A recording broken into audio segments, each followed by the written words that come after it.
Assalamualaikum warahmatullahi wabarakatuh.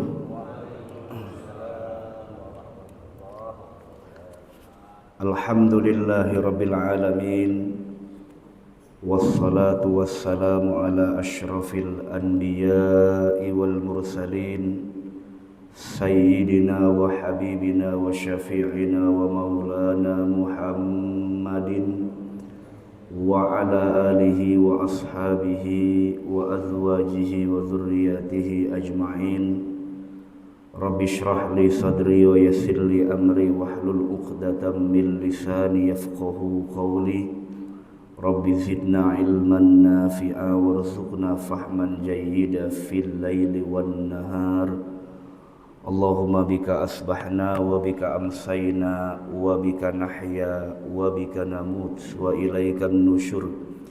Allahumma inna nas'aluka khaira hadzal yawm wa khaira ma fihi wa na'udzu bika min syarri hadzal yawm wa syarri ma fihi. Allahumma faqihna fid din wa 'allimna ta'wil. Amma ba'du. Faqad qala Allah Ta'ala fi kitabihil karim, a'udzu billahi minasy syaithanir rajim. Bismillahirrahmanirrahim. Qul bi fadlillahi wa bi rahmatihi fabidzalika falyafrahu huwa khairum mimma yajma'un. Wa qala ta'ala aidun azza min qail fa'lam annahu la ilaha illallah. Wa qala an-nabiy sallallahu alaihi wa alihi wa sahbihi wa sallam, ma jalasa qaumun majlisan yadhkuruna Allah illa haffathumul malaikah wa ghashiyatuhumur rahmah wa zakarahumullahu fi man 'indah. Shadaqallahul azim. Para jamaah sekalian yang insyaallah dirahmati Allah Subhanahu wa taala, kita bersyukur di waktu yang mulia ini Allah masih pertemukan kita dalam keadaan sehat dan afiat, sehingga kesehatan, umur, waktu yang masih Allah karuniakan kepada kita masih mampu kita upayakan dalam taat ibadah kepada Allah Subhanahu wa taala. Mudah-mudahan apa yang kita niatkan dalam hati kita, baik salat subuh berjamaah, kita niat i'tikaf thalabul ilmi di tempat yang mulia ini, mudah-mudahan keduanya senantiasa diterima oleh Allah Subhanahu wa taala. Salawat ma'assalam yang selalu kita lantunkan kepada junjungan alam Sayyidul Qaunain, baginda Rasul Nabi besar Muhammad sallallahu alaihi wa alihi washabbihi wasallam. Para jamaah sekalian, mari kita awali ta'lim kita di waktu yang mulia ini dengan membaca Ummul Quran suratul Fatihah. Semoga apa yang menjadi maksud dan niat dalam hati kita dijadikan sebab oleh Allah. Allah berikan kita ilmu yang bermanfaat, ilmu yang bisa menjadi hidayah dan taufik dari Allah Subhanahu wa taala. Ala hadhihi niyyah wa ala kulli niyatin shalihah ila hadratin nabiyil mustafa Muhammadin sallallahu alaihi wasallam wa ala alihi wa ashabihi wa azwajihi wa dhurriyyatihi wa ahli baitihil kiram. Summa ila jami' ikhwanihi minal anbiya wal mursalin wa awliya'i wasyuhada'i wassalihin wassahabati wat tabi'in al ulama'il amilin wal musannifin al mukhlisin jami'il malaikatil muqarrabin wa ila hadrati khususan ila muallif hadzal kitab wa ila jami'i walidina wa ila jami'i masyayikhina wa asatidina wa asatizatina wa ahli baitina wa dhurriyyatina wa tulabina wa talibatina wa ila jami'il muslimin wal muslimat wal mu'minina wal mu'minat bi barakatihim syai'un lillahi lahum. Al-Fatihah. A'udzu billahi minasy syaithanir rajim. Bismillahirrahmanirrahim. Alhamdulillahi rabbil alamin arrahmanir rahim maliki yaumiddin. Iyyaka na'budu wa iyyaka nasta'in ihdinas siratal mustaqim siratal ladzina an'amta 'alaihim ghairil maghdubi 'alaihim waladdallin. Rabbighfir lana dzunubana. Bismillahirrahmanirrahim. Bismillahi subhanallah walhamdulillah wa la ilaha illallah wallahu akbar wa la haula wa la quwata illa billahil aliyyil azim. Para jamaah sekalian yang insyaallah dirahmati oleh Allah Subhanahu wa taala, alhamdulillah kita bisa ikhtilat berkumpul kembali di tempat yang mulia seraya kita mengamalkan firman Allah Wa may yu'azzim sya'airallah fa innaha min taqwal qulub.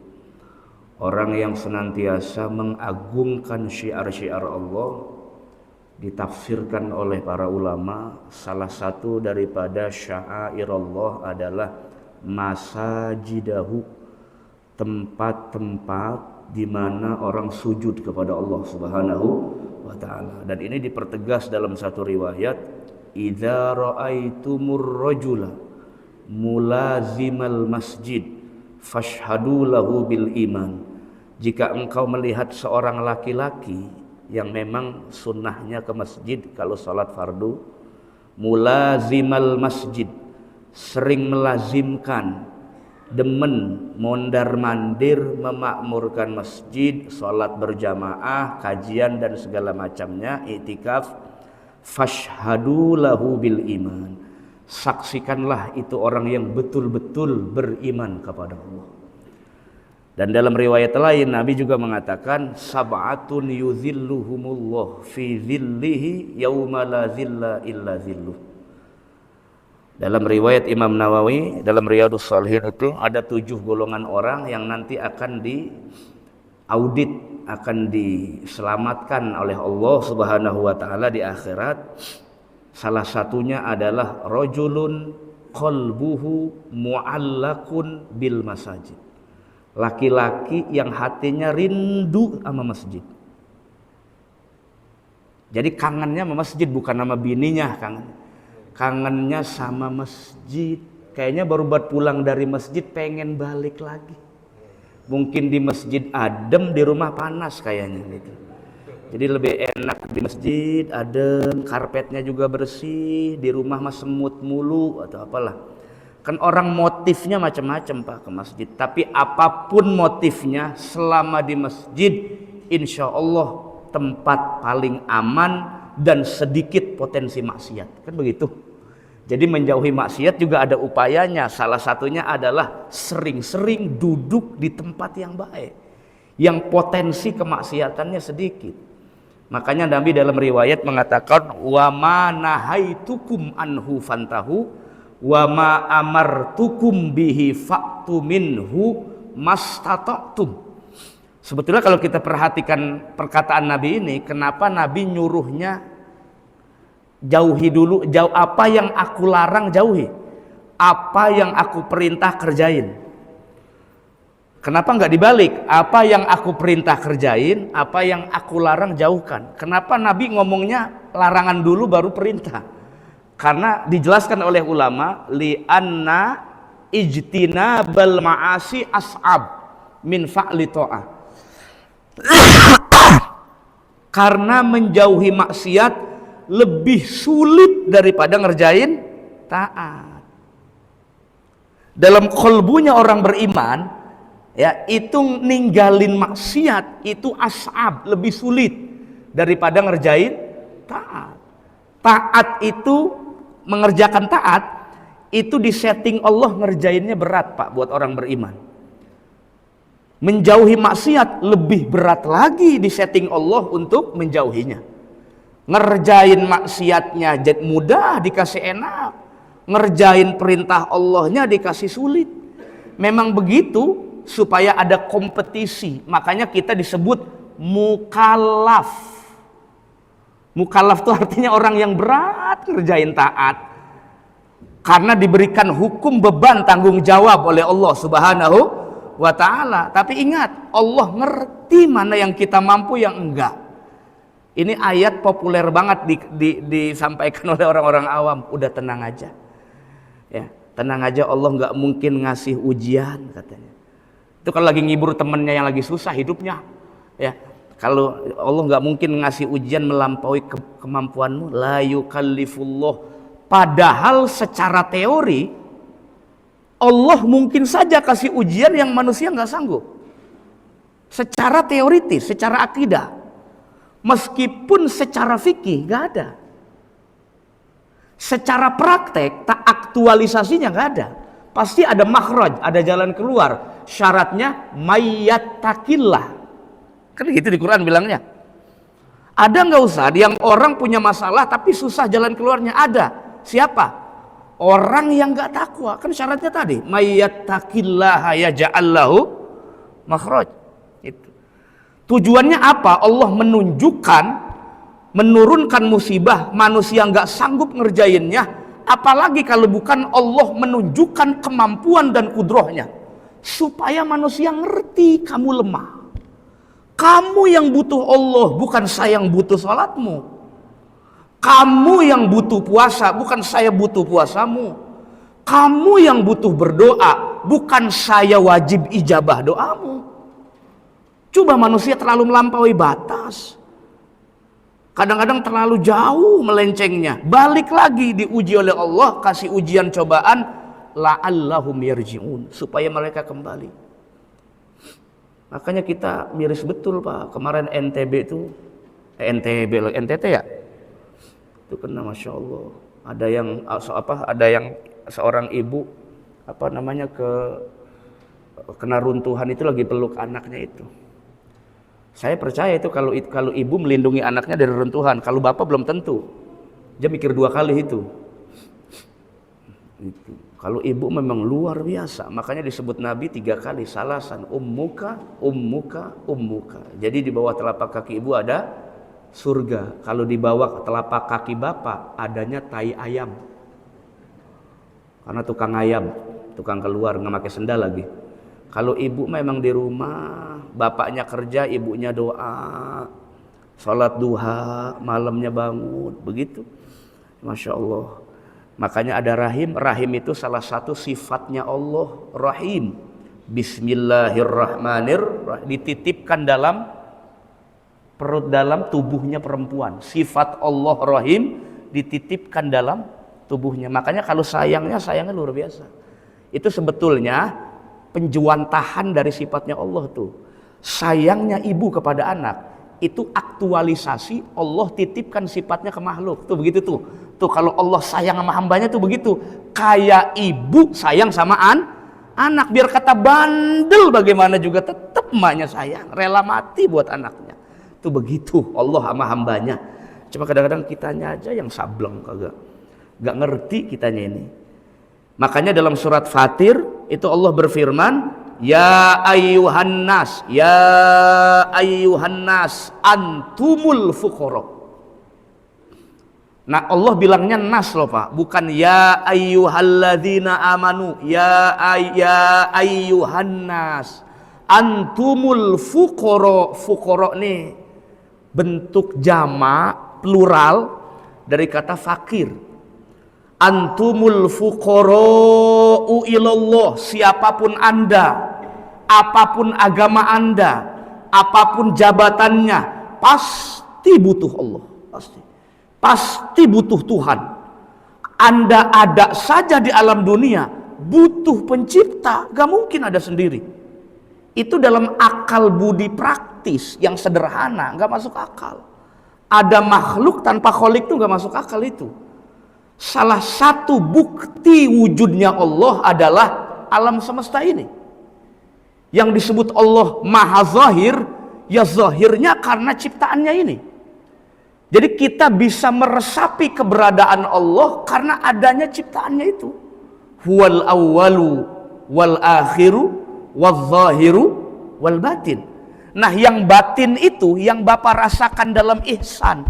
Anta'budallah ka'annaka tarahu fa illam takun tarahu fa innahu yarak. Kalau engkau ibadah rasakan. Wasjud waqtarib. Sujudlah, rasakan dekatnya Allah dengan batinmu itu. Nah itu Allah maha batin. Kalau Allah maha zahir, ya ini alam semesta. Itu Allah maha zahir itu. Dengan alam semesta kita bisa ngerti bahwa ada pencipta. Makanya kata Imam Ghazali, laisa fil imkan abda'u mimmakan. Kalau ada orang yang punya motivasi menciptakan sesuatu yang lebih indah dari Allah, itu mimpi di siang bolong. Tidak ada yang paling indah, paling elok kecuali yang sudah ada Allah ciptakan di alam dunia ini. Makanya dalam tafsir itu nggak hanya bicara sekarang studi-studi tafsir nggak lagi bicara teologi, bahkan yang dibicarakan ekoteologi. Bagaimana menjaga lingkungan merupakan aktualisasi iman kepada Allah gitu loh. Menjaga lingkungan, tumbuhan, tidak merusak lingkungan. Itu merupakan keniscayaan dari iman kita kepada Allah. Tafsir ekoteologi, tafsir sains, tafsir tentang kedokteran, tafsir. Jadi nggak lagi bicara doktrin agama, itu udah kelewatan waktunya. Orang barat udah makin jauh. Kan kitab-kitab kedokteran banyaknya dari kita sebetulnya, Pak.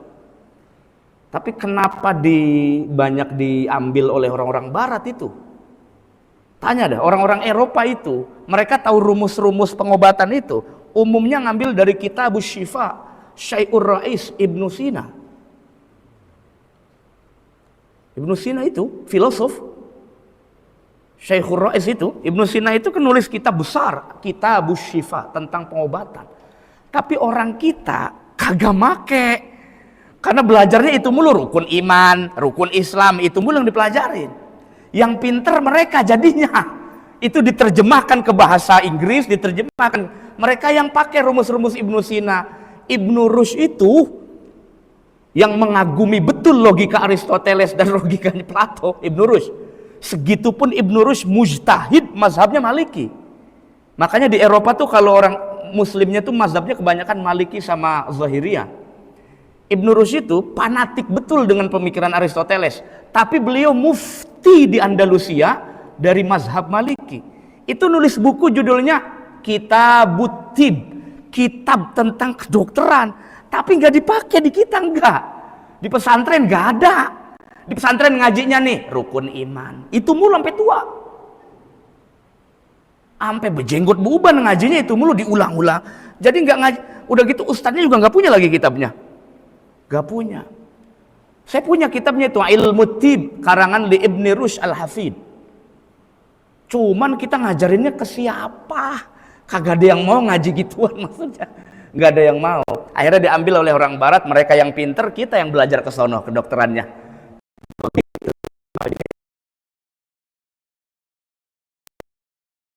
Ibnu Rushd, Al-Farabi, Ibnu Sina, Al-Ghazali, Ibnu Qayyim, mereka nulis gitu-gituan tuh masalah kedokteran. Psikologi Islam pun banyak yang nulis, Ibnu Taimiyah, Ibnu Qayyim, Ibnu Rushd, Imam Ibnu Qudamah.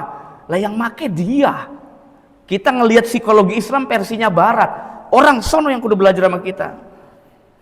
Kita bisanya wiridan doang sih, wiridan, astagfirullah, mulu. Nggak belajar ilmu yang itu. Makanya sekarang orang-orang NU, orang-orang Muhammadiyah sudah mulai keluar belajarnya, kuliahnya tuh nggak hanya dalam studi Islam saja, tapi sudah mulai bicara. Sekarang kuliahnya di Belgia, kuliahnya di Rusia, kuliahnya. Jadi sudah melek terhadap ilmu saintifik. Karena itu juga bagian daripada keniscayaan Quran. Ayat-ayat kauniyah, ekoteologi, ilmu pengetahuan. Kul hatu burhanakum in kuntum. Kita ini disuruh logis loh, kata Allah, kalau engkau benar datangkan burhan. Burhan itu demonstrasi rasional, dalil kalau kita punya argumentasi. Kita disuruh ilmiah sama Al-Quran, kita hanya maunya doktrin aja, nggak mau belajar yang benar-benar. Para jamaah sekalian rahmati Allah subhanahu wa ta'ala. Jadi Allah bilang dalam surat Fatir, ya ayyuhan nas antumul fuqara'u ilallah. Apa akhir ayatnya? Wallahul ghani. Allah bilang begitu. Wallahul ghani, ghaniyul hamid. Wahai manusia, kamu pasti butuh Allah. Terus Allah muji dirinya sendiri. Allah lah yang maha kaya dan terpuji. Allah lah yang maha kaya. Jadi sebetulnya tidak ada yang ghaniyul mutlak, kaya yang absolut, kecuali hanya Allah saja. Kadang-kadang manusia kalau udah Allah kasih rezeki banyak, lupa itu. Lupa bahwa dia itu kayaknya, mampunya, sifatnya bukan absolut. Tapi ya kapan saja bisa hilang gitu. Jadi nggak hakiki, nggak absolut, nggak mutlak, tapi muqayyad. Kapan saja Allah ingin cabut ya bisa langsung. Apalagi istidraj, nauzubillah min dzalik.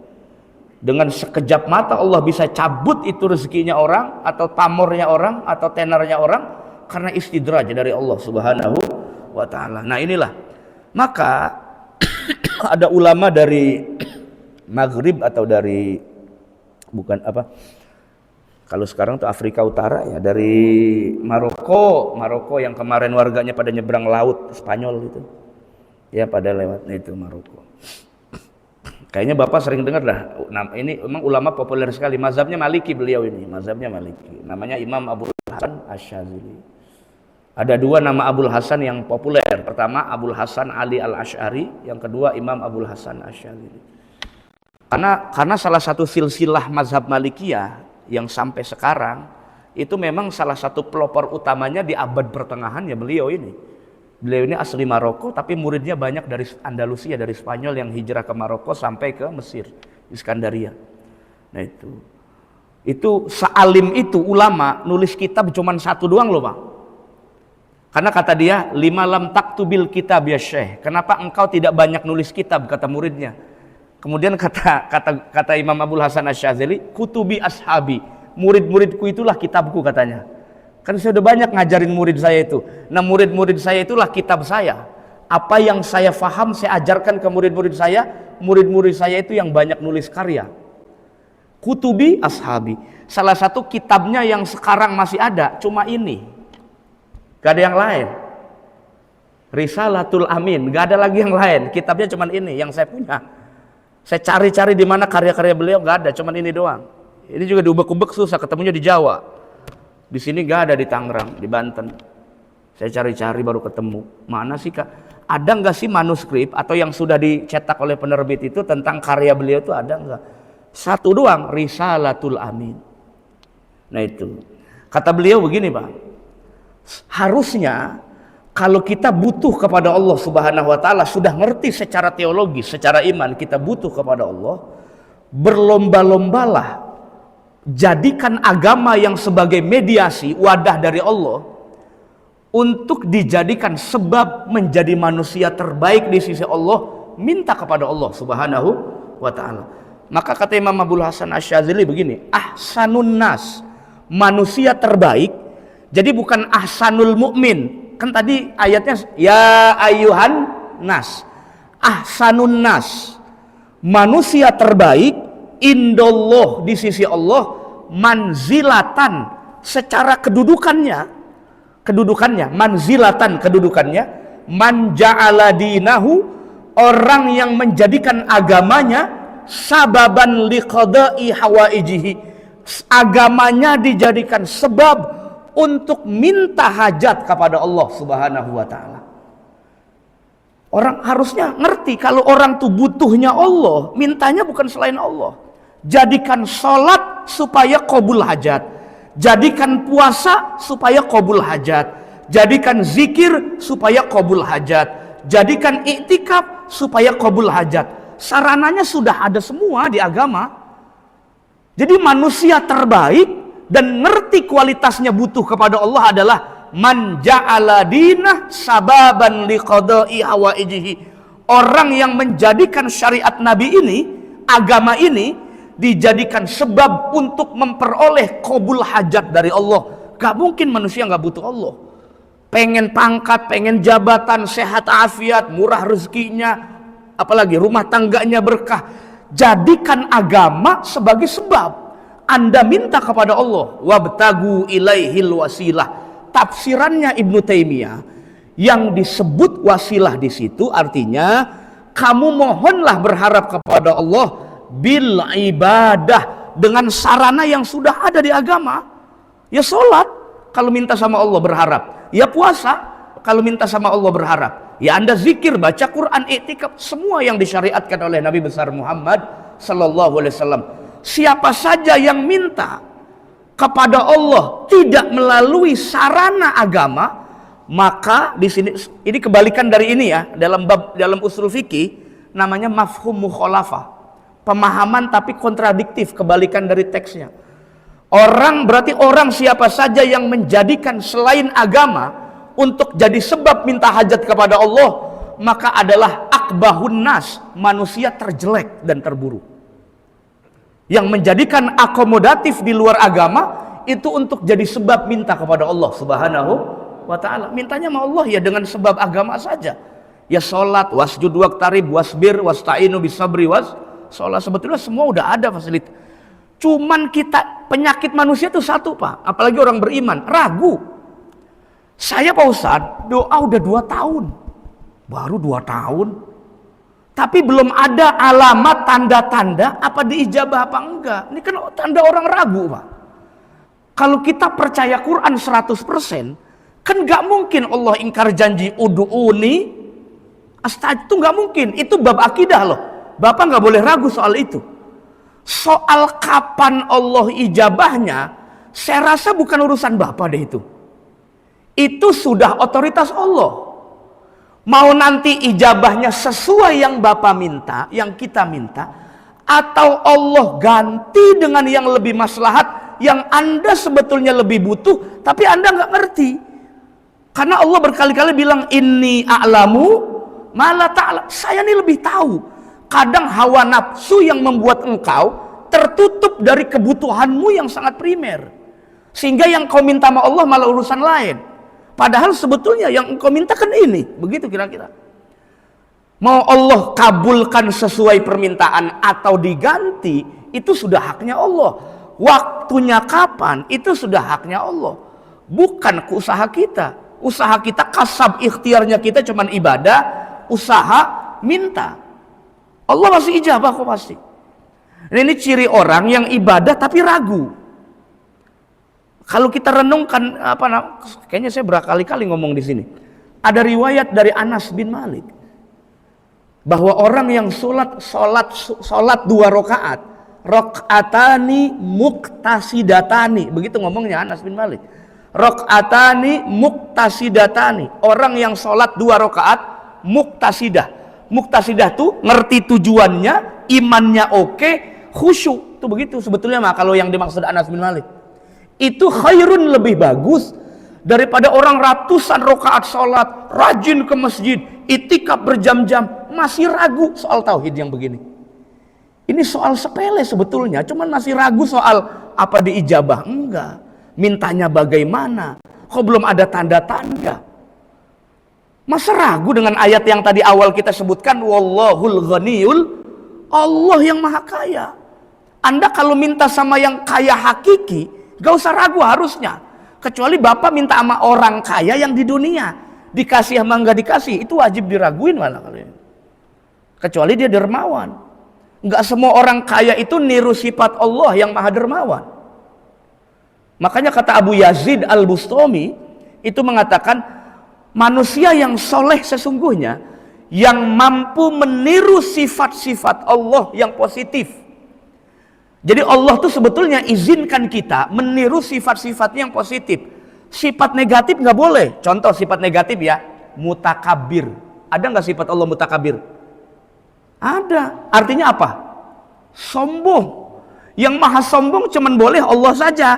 Nggak boleh kita niru sifat yang itu. Tapi kalau Rahman, Rahib, Jud, dermawan, silakan tiru. Yang kaya tiru sifat Allah jadi dermawan, mengasihi kepada yang lemah, mustadafin. Silakan. Tapi selain itu jangan. Sifatul haq yalbasuhal khalqu, begitu kata Abu Yazid. Manusia yang sudah mengerti bagaimana iman yang benar, saleh secara amal, adalah mampu mengaktualkan sifat-sifat terpuji Allah dalam kehidupan sosialnya itu. Allah maha rahim, dia merahmati orang. Allah maha pemberi, dia nggak pelit dengan orang. Allah maha dermawan, dia juga dermawan terhadap sesama. Itu manusia yang mampu merenungi sifat-sifat, namanya aktualisasi teologis, akidah. Jadi akidah bukan lagi masuk dalam pikiran atau batin, tapi sudah jadi aktual dalam amal. Silakan tiru sifat Allah itu yang bagus-bagus, tapi yang jelek-jelek jangan. Karena hanya Allah yang boleh pakai sifat. Bagi Allah itu bukan mutakabir, bagi Allah bukan jelek, bagus malah. Iya kan? Sombong bagi Allah itu bagus, tapi akan jelek kalau kita yang pakai. Gitu kira-kira. Kalau buat Allah bagus, nggak ada jeleknya. Tapi akan buruk kalau dipakai manusia, sombong. Allah juga punya sifat kohar, maha memaksa. Terus Bapak tiru jadi tukang maksa orang. Bahaya itu, jelek kalau dipakainya sama kita mah. Kalau buat Allah bagus. Ke masjid enggak lu? Masa dakwah begitu? Mantan dan Ramil kali. Ke masjid enggak? Kita ngajak aja, maksa mah jangan, la ikraha fiddin. Ya, cuman kalau rada bandel jamaahnya boleh sih dipaksa dikit mah boleh. Karena dulu Abu Bakar juga datang-datangin ke rumah, jakat nggak lu, jakat nggak lu? Gitu kalau pakai bahasa sini mah. Kagak pada jakat lu, Nabi udah meninggal nggak mau jakat, pelit-pelit medit koret pantat kuning. Makanya Abu Bakar itu luar biasa memang, sahabat yang letterlek memahami gerak-gerik ucapan perbuatan Nabi, ya Abu Bakar. Mertua sekaligus sahabat. Bahkan dalam salah satu riwayat sirah, awwalu rajulin aslama fil Islam. Laki-laki pertama yang ngucap asyhadu alla ilaha illallah wa asyhadu anna muhammadar rasulullah. Makanya Abu Bakar mah satu-satunya sahabat yang wafatnya sakit. Enggak dibunuh, enggak, sakit karena penyakit tua. Jadi kalau orang udah tua kan kalau ngobrol nih pasti ngomonginnya penyakit. Enggak ada yang lain. Ji, kaki gua asam urat kambuh mulu begitu. Maksud saya ini saya bilang ini ya Pak, penyakit tuh jangan diobrolin, obatin. Gak sembuh enggak diobrolin mah. Ente mah masih mending ji asam urat no stroke. Tuh mulutnya menyon tuh. Kata yang satu lagi itu mah masih mending Pak stroke no, lihat sekarat tuh. Besok kita tahlilan di rumah dia nih. Begitu katanya. Bapak-bapak penyakit diceritain. Kata, nanti takutnya jadi tren dong sih, udah tua sehat sakit dong, begitu. Enggak, yang pengen kita tuh mintanya sama Allah kadang-kadang namanya manusia kan doanya isinya proposal semua ya Pak. Lah emang iya ngaku apa? Emang isinya semua proposal. Allahumma inna nas'alukal afwa. Mintanya sehat mulu kan? Allahumma inna, mintanya kaya kan? Itu kan proposal semua itu. Allahumma inna nas'alukal, sampai umur udah 85 minta panjang umur. Kata malaikat, set bonus udah kebanyakan, minta panjang umur mulu. Emang lupa mah hadis Nabi baina sitin wa sabain. Nabi aja 63 aja pengen 65, pengen minta panjang umur sampai dajjal turun. Lah dia doang yang hidup, yang lain gak ada temennya, gak enak hidup. Yang penting segitu mah mintanya husnul khotimah tuh begitu tuh. Ya jadinya wafatnya enak, nggak ngerepotin istri, nggak ngerepotin orang lain. Paling ngerepotin amil doang sama tukang kuburan. Tapi yang lain-lain enggak, cuman memang begitu kadang-kadang orang yang wafatnya bagus itu kadang-kadang pangagetin orang. Perasaan kemarin sore ada dia tuh begitu tuh, kaget doang kaget. Perasaan kemarin kayaknya masih duduk di selasar masjid sono. Udah kagak ada, masya Allah tuh begitu tuh. Ya. Tapi kalau orang rada bangor makan, siapa itu yang meninggal? Si fulan. Lah bagus lah. Dari dulu gua ngarep ini mah. Begitu. Itu kalau orang rada perbuatan rada jelek ya. Itu. Jadi mintanya sama Allah dengan wasilah agama. Sholat, kan ada. Bapak tahu nggak kenapa ada ibadah yang disebut nawafil dalam bab fikih? Sebetulnya Pak, nih Nabi pernah bilang doa yang paling dikabulkan Allah. Nggak penyamuk sini. Doa yang paling dikabulkan Allah itu sebetulnya sederhana. Cuman kita kadang-kadang nyarinya macam-macam sampai ke Gunung Kidul. Ya. Doa yang paling diijabah Allah itu doaun ba'da duburis sholat. Doa setelah sholat fardu. Ini Bapak bisa sholat fardu nih, zuhur, maghrib. Itu banyakin doa, banyakin. Itu doa paling ijabah doa setelah selesai ngerjain yang fardu. Sama Bapak puasa nih, puasa Ramadan. Allahumma lakasumtu, boleh. Mau pakai doa yang lain boleh. Ini ada ustadz nyalain lagi. Itu selama ini baca doa Allahumma lakasumtu. Bener, itu udah bener, jangan disalahin. Yang nggak boleh itu buka puasa Allahumma buset, tuh nggak boleh tuh. Oh ibu-ibu tahu aja lagi tuh. Kan udah bener, ngapa disalahin, kan mintanya sama Allah. Allahumma biarin Pak, daripada janggal sama sekali langsung makan aja. Kan udah bener itu mah. Cuman kalau bicara nih yang afdol mah ini nggak apa-apa. Bicara afdol nggak apa. Yang penting mintanya sama Allah. Allahumma lak. Bapak abis buka puasa fardu Pak, doa yang banyak Pak. Waktu ijabah itu. Karena kata Nabi, doa yang diijabah Allah adalah doa setelah ngerjain fardu di hadapan Allah Subhanahu. Cuman kadang-kadang kita nih mager, abis sholat kabur, abis sholat langsung lari pulang ke rumah. Atau doa cuman sekedarnya doang, padahal doa yang paling ampuh dan tajam kulla duburis sholat, setelah selesai ngerjain sholat fardu atau keparduan yang lain. diijabah Allah Subhanahu wa taala. Nah ini, jadi semua wasilahnya sudah ada dalam agama, sudah ada. Tinggal kitanya cari waktu terbaik mana minta hajat kepada Allah.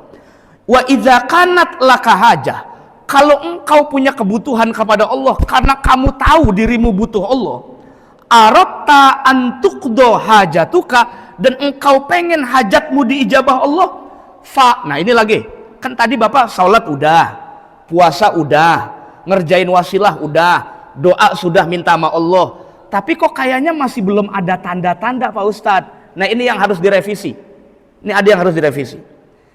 Fa'asbitil malik al-qudrah wal qudrah, tetapkan dalam imanmu itu kamu sedang minta kepada maliki yaumiddin, kepada yang merajai hal alam semesta, merajai hari akhirat, Allah Subhanahu. Ibadahnya oke, zikirnya oke, doanya spesifik, ininya ragu, percuma. Allah nggak lihat doa kita, ininya ragu nih. Jadi tahqiqul iman, menyatakan iman yang sesungguhnya dalam batin, qoblal amal, sebelum amal, itu sebetulnya validasi dari Allah, engkau tuh ibadahnya benar, nggak bohong, nggak kamuflase, nggak kazab. Karena ada orang yang lahirnya ibadah tapi kazab, pendusta. Kenapa? Ibadah-ibadah batinmu ragu sama Allah itu. Jadi yang pertama, jadi kata Abul Hasan Asy-Syadzili, kalau kamu pengen hajatmu diijabah Allah, selain wasilah agama kamu sholat, ibadah, doa, minta yang banyak, fa'asbitil malik wal qudrah, tetapkan dalam imanmu engkau sedang minta kepada Malik Yaumiddin, Allah Rabbul Alamin, wal qudrah wal iradah, Allah lah yang punya kudrah mutlaqah, iradah mutlaqah, wa masiwahu, selain Allah tidak punya. Jadi semuanya milik Allah. Tuh begitu tuh. Saya nggak mungkiri, Pak Ustadz juga kadang begitu Pak, sama begitu. Jadi kita kadang dalam kondisi yang lagi sulit, itu nih setan mulai masuk dalam iman kita, bikin kita ragu gitu. Ya Allah, saya ikhtiar sudah, saya doa sudah minta, tapi masya Allah masih begini. Itu begitu tuh. Tuh ngomong begitu kan dosa. Begitu mas, saya contoh doang, contoh. Tuh ngomong begitu nggak boleh tuh Pak, ngomong begitu tuh. Makanya Gus Baha tuh pernah bilang, lebih baik tidur dah. Udah tidur daripada Anda melek mikirin begituan. Ya Allah, duit lagi susah Bang. Begitu. Tulul amal namanya. Udah tidur daripada bangun maksiat. Jadi maksiat tuh bukan cuman ngerjain apa, mencuri segala macam, tuh meragukan takdir Allah tuh maksiat itu. Bahkan cenderung kufur itu. Wal iyadzubillah min dzalik. Jadi iman, jadi dalam hati ini tancapkan dulu yang maksimal sebelum doa, sebelum sholat hajat, minta sama Allah iman yang kuat. Nah Allah tuh kemudian kasih fasilitas namanya ibadah sunnah itu. Salah satunya yang dicontohkan Nabi, sholat hajat kan. Sholat hajat siang boleh nggak Pak? Hah? Boleh kan? Malam boleh? Siang boleh? Yang lebih afdol yang mana? Malam. Karena malamnya kan? Iya, karena ada kaidah sholatul lail afdol min sholatin nahar. Sholat malam lebih utama dari siang. Kenapa lebih utama? Karena malam umumnya orang rebahan capek, tapi kalau siang banyak orang kelayaban. Waktu terbaik adalah waktu di mana banyak orang lelah, kita malah minta sama Allah Subhanahu wa taala. Makanya sholatul lail afdol min sholat. Sholat hajat itu disertakan dulu taubat sebelumnya. Astagfirullahaladzim, salat taubat dulu, istighfar yang banyak, baru minta sama Allah. Salat hajat baru seminggu, jika tapi yang diijabah baru seminggu. Kadang ada yang udah bertahun-tahun Pak, masya Allah. Bapak tahu Nabi Zakaria? Nabi Zakaria yang minta bertahun-tahun sama Allah, biar saya punya keturunan ya Allah. Begitu. Ini kadang-kadang orang kita kadang-kadang orang kita berpikirnya begitu. Pak Ustadz, kenapa sih ya kita kan nikahnya resmi Pak Ustadz, di KUA juga akad nikahnya resmi secara Islam. Saya nikah bener, tapi udah setahun 2 tahun belum dikasih keturunan. Lah dia yang nikah kagak ngapa kagak kumpul kebo bunting Pak Ustadz. Ini yang salah saya apa dia? Mikirnya jangan begitu. Jangan begitu mikirnya tuh, orang banyak kufur begitu tuh. Anda samakan nikah yang halal dengan orang yang maksiat model dia. Dia itu dikasih bunting supaya dihinakan Allah itu. Secara hukum sosial. Lah Anda tuh nanti sabar dulu. Kamu ngerti nggak? Ada hamba Allah yang juga bertahun-tahun minta sama Allah. Akhirnya dikasih. Siapa? 2. Pertama Ibrahim, 2 Nabi Zakaria. Cuma Nabi Zakaria tetap bininya 1 itu aja. Kalau ada ustadz yang pakai ikhtiar kedua kawin lagi, itu ikut syariatnya Ibrahim itu. Itu dalilnya ustadz aja itu mas sebetulnya. Buat nyari yang lain, nyari yang kedua. Dalilnya aja. Saya ngikutin wa auhayna anittabi millata Ibrahim. Jadi saya harus nyari yang lain, begitu katanya. Karena dulu Nabi Ibrahim begitu. Masya Allah. Ada kiainya itu, saya pernah ngobrol sih ketemu. Anak ngikutin tat. Akhirnya anak nikah lagi. Alhamdulillah Pak, nikah lagi yang kedua, bini yang kedua, gak dapat anak juga. Ternyata Pak, gara-gara ketahuan kan bini pertamanya marah betul tuh, jadi kuntilanak ya kan. Marah banget tuh, luar biasa. Akhirnya saking sayangnya sama istri pertama, ini luar biasa emang kiai ini. Ini aja curhat sama saya, cuman gak saya sebutin namanya. Itu dicerain istri yang kedua. Setelah menceraikan istri kedua, istri pertamanya hamil Pak. 11 tahun. Masya Allah, saya dengar begitu tuh. Kok bisa ya kiai? Saya bilang gitu. Jadi ternyata untuk buat bininya hamil itu, emang kudu buat bini pertama ngomel dulu untuk kawin kedua. Begitu kira-kira. Bapak paham gak maksud saya? Jadi begitu tuh. Jadi nggak lama nyerain bini kedua, istrinya hamil. Maksud saya begini, kadang-kadang takdir Allah nggak bisa ditebak caranya bagaimana Pak. Bapak tahu anaknya Ridwan Kamil? Itu buat meninggal aja kudu ke Swiss dulu kan? Kan tiketnya mahal Pak. Kenapa nggak di Bandung aja maksud saya begitu? Nah itu maksud saya, itu yang kadang-kadang kita nggak ngerti. Allah tuh maunya bagaimana nggak ngerti. Kita ikutin aja alurnya. Gitu. Asal kita udah ikhtiar, doa dan semacamnya. Jadi Nabi Zakaria, Nabi Ibrahim alaihissalam luar biasa. Jadi semua udah ada contohnya daripada Nabi dan Rasul, nggak ada hujah di hadapan Allah Subhanahu wa Ta'ala. Wahzar ayyam tadda basaru qalbika ila ghairillah. Hati-hatilah wahai orang yang beriman, wahai manusia, kamu berdoa kepada Allah, kamu sholat kepada Allah, minta hajat kepada Allah, tapi batinmu panjang melihat selain Allah. Paham gak maksudnya? Batinmu masih panjang, ayyam tadda basaru qalbik, mata batinmu masih panjang melihat selain Allah. Yang maksud saya itu tadi, doa iya, ikhtiar iya, tapi ngelihatnya manusia. Enak ya dia, kenapa kok saya belum? Tapi si fulan udah. Ini yang begini penyakit ini. Minta sama Allah, ibadah iya, tapi batinnya masih lihat orang. Ngelihatnya bukan ke Allah Subhanahu. Itu Allah cemburu Pak. Allah cemburu. Allah tuh maha pencemburu dalam ibadah. Wal iyadzubillah min dzalik. Makanya dalam akhir surat Al-Kahfi itu begitu. Ya, wa may faman kana yarju liqa'a rabbih falyamal. Saya lupa itu faman apa waman, saya lupa. Falyamal amalan sholiha wa la yusyrik bi ibadati rabbih. Jangan sekali-kali sekutukan Allah. Allah cemburu dalam ibadah. Anda kalau minta sama saya aja. Kenapa batinmu ngelihat orang? Ke saya aja. Nanti urusan saya yang kabulkan hajatmu. Kalau kamu lihat orang lain, ya saya lama-lamain nanti. Jadi Allah juga kira-kira begitu kira-kira. Ya, jadi jangan wahzar, hati-hatilah kamu dalam batinmu melihat selain Allah Subhanahu wa Ta'ala, sehingga kamu terhijab, sehingga kamu merasa jauh dari Allah, sehingga kamu merasa bahwa doamu tidak didengar Allah, padahal Allah As-Sami'ul Basir. Saya tutup dengan riwayat Nabi Muhammad pernah mengatakan begini, arbi'u aswatakum fid du'a. Rendahkanlah kamu dalam berdoa kepada Allah. Rendah itu bukan rendah suara dan rendah diri. Cuman yang dimaksud Nabi di sini, rendahkanlah suaramu dalam berdoa. Fa innakum la tad'una asamma. Karena kamu sedang berdoa meminta kepada zat yang tidak tuli, tapi kepada zat yang Sami'ul Basir. Kalau kamu ngerti Allah Maha mendengar, kenapa ragu? Jadi kata Nabi, doa terbaik adalah doa yang suara tidak terlalu keras, Karena kita sedang meminta kepada zat yang mendengar, tapi doanya juga tidak terlalu pelan, wala tukhafit kata Nabi, kan harus kedengeran telingamu sendiri. Paling tidak.